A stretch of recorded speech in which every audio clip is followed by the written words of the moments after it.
Hi, my name is Brian Gott. I'm a Malaska certified coach, and I'm filling in for the Ask Mikes this week. Different clubs going different distances.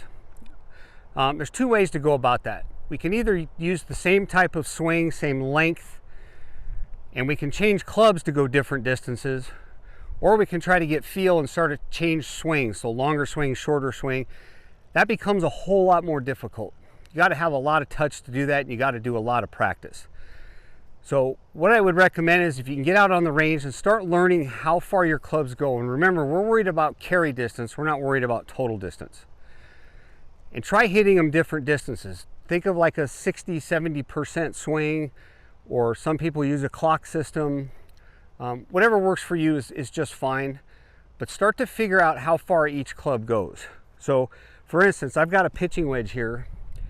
My pitching wedge goes about 155 on a full swing. Okay, so if I just take my pitching wedge and I make a nice full normal swing, okay, that's going to go about 150. Now, say I want to take my 8-iron and I want to hit that same shot.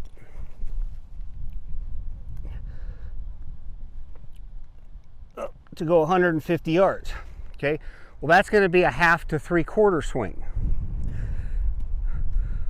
So when I do that, it's a much shorter swing, and now that goes 150. So get out and practice with different clubs to go the same distance. So pick a target out there, try to hit whatever club would go that distance on a full swing, then hit it like at 80%, 60%, 70%. I teach a lot of my students on the clock system is when the hands get to about 9 o'clock, which is lead arm parallel with the ground, pick 3 different clubs and see how far those go. It's a lot easier to control one swing, different clubs. That's why you have all these different clubs in your bag.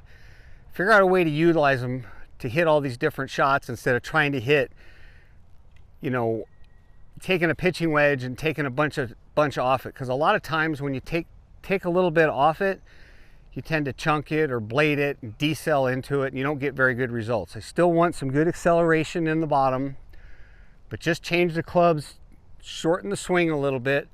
But the biggest thing is just get out here and pick a target and try hitting clubs to different distances. You'll find you're a much better player, and you're going to have a lot more tools at your disposal when you're on the course.